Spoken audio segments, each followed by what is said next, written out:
Hello friends, बहुत बहुत स्वागत है आपका mactech.com के इस चैनल पर। और मैं हूं आपका दोस्त शौकत मकानदार।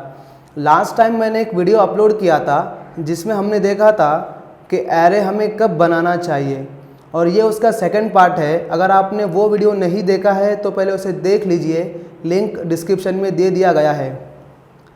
तो इस वीडियो में मेरा आपसे क्वेश्चन ये है कि हम लोग सिंगल डायमेंशनल एरे के बारे में भी जानते हैं, 2 डायमेंशनल एरे के बारे में भी जानते हैं और मल्टी डायमेंशनल एरे के बारे में भी जानते हैं, बट हमें कब 1D एरे यूज़ करना चाहिए, कब 2D एरे यूज़ करना चाहिए और कब मल्टी डी एरे यूज़ करना चाहिए। क्या इसके पीछे भी कोई लॉजिक होता है? तो जी हाँ फ्रेंड्स, इसके पीछे भी एक लॉजिक होता है। तो मैं इस वीडियो में आपको बताने वाला हूँ, तो वीडियो को एंड तक ज़रूर देखिएगा। तो चलिए शुरू करते हैं। हम जानते हैं कि सी लैंग्वेज में 1 डायमेंशनल एरे कैसे बनाया जाता है। मैंने लिखा इंट ए ऑफ 6। यह लिखने से मेमोरी में एक ब्लॉक बनेगा जिसके अंदर 6 वेरिएबल्स लगातार में बनने वाले हैं, जिसके इंडेक्स नंबर है 0, 1, 2, 3, 4 एंड 5। इस तरह हम लोग 1 डायमेंशनल एरे बनाते हैं। अब देखते हैं 2 डायमेंशनल एरे कैसे बनाया जाता है। तो मैंने लिखा इंट ए ऑफ 2/3। देखिए फ्रेंड्स, बात सिंपल है। अगर एक स्क्वायर ब्रैकेट है तो हम 1 डायमेंशनल एरे कहते हैं, अगर 2 स्क्वायर ब्रैकेट है तो हम इसे 2 डायमेंशनल एरे कहेंगे, अगर 3 स्क्वायर ब्रैकेट होंगे तो हम इसे 3 डायमेंशनल एरे कहते हैं। मैं आपको एक बात बोलना चाहता हूं कि हम लोग यहाँ पर ग्रुप ऑफ वेरिएबल्स बना रहे हैं, तो यहाँ पर हमें 6 को देखकर पता चला कि यहाँ पर 6 वेरिएबल्स लगातार में बनने वाले हैं। बट यहाँ पर कैसे पता चलेगा कि कितने वेरिएबल्स यहाँ पर बनने वाले हैं? तो फ्रेंड्स सिंपल है, आपको क्या करना है, ये जो 2 नंबर है इसको मल्टीप्लाई करना है। तो 2 × 3 होता है 6। इसका मतलब यहाँ पर भी हम लोग 6 वेरिएबल्स ही बना रहे हैं। आइए देखते हैं ये मेमोरी में फिजिकली कैसे बनता है।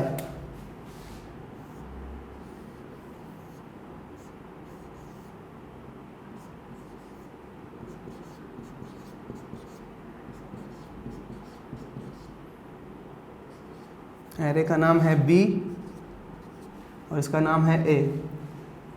0, 1, 0, 1, 2, 0, 1, 2। तो फ्रेंड्स 2 डायमेंशनल एरे मेमोरी में फिजिकली ऐसे बनता है। अब यहाँ पर मैं एक स्टेटमेंट बोलने वाला हूँ, अब इसे ध्यान से सुनिएगा। हमने एक B नाम का एरे बनाया जिसके अंदर 2 मेमोरी ब्लॉक्स हैं और हर मेमोरी ब्लॉक के अंदर 3 मेमोरी ब्लॉक्स है।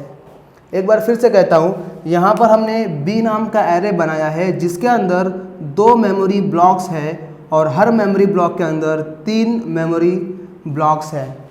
अगर मुझे इस ब्लॉक को एक्सेस करना है तो मुझे लिखना पड़ेगा B ऑफ 0, 0, ऐसे B ऑफ 0, 0। अगर मुझे इस ब्लॉक को एक्सेस करना है तो मुझे बोलना पड़ेगा B ऑफ 0, 1, B ऑफ 0, 1। अगर इसको एक्सेस करना है तो बोलना पड़ेगा B ऑफ 0, 2, B ऑफ 0, 2। इसी तरह इसको एक्सेस करना है तो बोलना पड़ेगा B ऑफ 1, 0, B ऑफ 1, 0। उसी तरह इसको करना है तो बोलना पड़ेगा B ऑफ 1, 1। उसी तरह इसको एक्सेस करना है तो बोलना पड़ेगा B ऑफ 1, 2। तो इस तरह हम लोग 2 डायमेंशनल एरे के ब्लॉक को एक्सेस कर पाते हैं। अब आप यहाँ पर देख सकते हैं, यहाँ पर 3 और 3, यहाँ पर 6 वेरिएबल्स बन चुके हैं और ऊपर भी 6 वेरिएबल्स बन चुके हैं। मैं आपको एक बात बताना चाहता हूँ, वेरिएबल्स कम या ज़्यादा बनाने के लिए हम लोग 2 डायमेंशनल एरे नहीं बनाते हैं। जी हाँ फ्रेंड्स, वेरिएबल्स कम या ज़्यादा बनाने के लिए, मेमोरी कम या ज़्यादा एलोकेट कराने के लिए हम लोग 2 डायमेंशनल एरे नहीं बनाते हैं, क्योंकि हम लोग जितनी मेमोरी 2 डायमेंशनल एरे से बना सकते हैं उतनी ही मेमोरी हम लोग 1 डायमेंशनल एरे से भी बना सकते हैं। ठीक है, आपको एक बात समझ आ गई। मान लीजिए हमें 6 वैल्यू को स्टोर करना है, तो हमारे पास 3 वे हो सकते हैं। पहला वे, मैं 6 वेरिएबल्स बना सकता हूं और उसके अंदर वैल्यू को स्टोर कर सकता हूं। दूसरा वे, मैं एक सिंगल डायमेंशनल एरे बना सकता हूँ जिसके अंदर 6 ब्लॉक्स होंगे और उसके अंदर मैं वो 6 वैल्यू को स्टोर कर सकता हूँ, या फिर मैं 2 डायमेंशनल एरे बना सकता हूँ जिसके अंदर भी 6 ब्लॉक्स होंगे और उसके अंदर मैं 6 वैल्यू को स्टोर कर सकता हूँ। तो फ्रेंड्स एक बात ध्यान से सुनिए, कितनी वैल्यू स्टोर करना है उस पर डिपेंड नहीं करता है कि हम कौन सा वे यूज़ करेंगे। वापस बोलता हूँ, कितनी वैल्यूज़ हमें स्टोर करना है उस पर डिपेंड नहीं करता है कि हम कौन सा वे यूज़ करेंगे, 1 डायमेंशनल एरे बनाएंगे या फिर 2 डायमेंशनल एरे बनाएंगे। तो दोनों में फ़र्क क्या है फ्रेंड्स? दोनों में एक फ़र्क है जो मैं आपको आगे बताने वाला हूँ, तो वीडियो को देखते रहिए।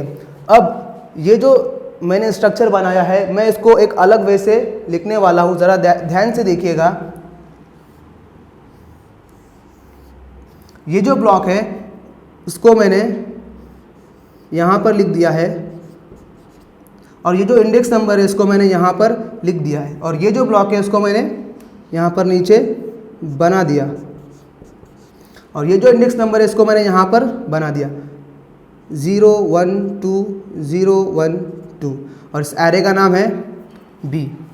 देखिए फ्रेंड्स, ये जो 2 डायमेंशनल एरे होता है ये फिजिकली तो ऐसे ही लगातार में बनता है, बट हम उसे समझने के लिए रो और कॉलम में इमेजिन करते हैं। यहाँ मतलब यहाँ पर 2 रोज़ है और 3 कॉलम्स है। मैं आपको एक बात क्लियर करवाना चाहता हूँ कि रो और कॉलम का कोई कंसेप्ट होता नहीं है, हम उसे समझने के लिए इमेजिन करते हैं रो और कॉलम में। अगर मुझे इस ब्लॉक को एक्सेस करना है तो मुझे बोलना पड़ेगा B ऑफ 0 0, इसको एक्सेस करना है तो B ऑफ 0 1, इसको एक्सेस करना है तो बोलना पड़ेगा B ऑफ 0 2, उसी तरह इसको एक्सेस करना है तो बोलना पड़ेगा B ऑफ 1 0, इसको एक्सेस करना है तो बोलना पड़ेगा B ऑफ 1 1, इसको एक्सेस करना है तो बोलना पड़ेगा B ऑफ 1 2।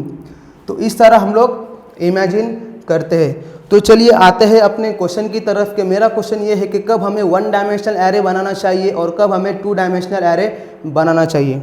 तो ध्यान से सुनिएगा फ्रेंड्स, क्या होता है कभी कभी जो डेटा होता है हमें वो ग्रुप में मिलता है। मान लीजिए एक स्कूल है, उसके अंदर 5 क्लास है और हर क्लास के अंदर 10 स्टूडेंट है। 5 क्लास है और हर क्लास के अंदर 10 स्टूडेंट है और हमें उन स्टूडेंट्स की मार्क्स स्टोर करने हैं। तो हमारे पास 2 वे है, या तो हम 5 1D एरे बना लेंगे और हर एक एरे के अंदर 10 ब्लॉक्स होंगे और उसके अंदर हम लोग जो है 10 स्टूडेंट्स की डिटेल्स स्टोर कर सकते हैं, या फिर हमारे पास दूसरा वे है जो सब बहुत बेटर वे है कि हम लोग 2 डायमेंशनल एरे बनाएंगे। कैसे? ध्यान से देखिएगा, मैं लिखता हूँ इंट C,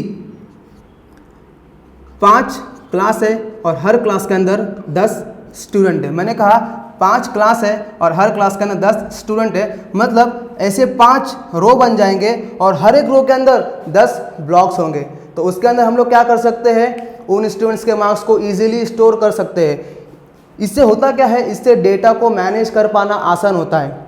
कैसे? मान लीजिए 3 स्कूल है और हर स्कूल के अंदर 5 क्लास है और हर क्लास के अंदर 10 स्टूडेंट है। तो हम कैसे करेंगे? सिंपली यहाँ पर मैं लिखूँगा इंट D ऑफ 3 स्कूल है और हर स्कूल के अंदर 5 क्लास है और हर क्लास के अंदर 10 स्टूडेंट है। तो फ्रेंड्स, ये जो 2D और मल्टी-D एरे होता है इसके थ्रू हम जो है डेटा को इजीली मैनेज कर पाते हैं, स्टोर कर पाते हैं, इजीली हम उसको एक्सेस कर सकते हैं। तो फ्रेंड्स, अगर आपको सच में मेरा कंटेंट अच्छा लग रहा है तो आप मुझे कमेंट के ज़रिए बता सकते हैं, क्योंकि इससे मुझे मोटिवेशन मिलेगा। दूसरी बात यह है कि अभी तक बहुत से लोगों ने मेरे चैनल को सब्सक्राइब नहीं किया है, तो जाइए उसे सब्सक्राइब कर दीजिए और ये जो मेरा वीडियो है इसे लाइक कीजिए, शेयर कीजिए अपने फ्रेंड्स में। ठीक है? Thank you so much.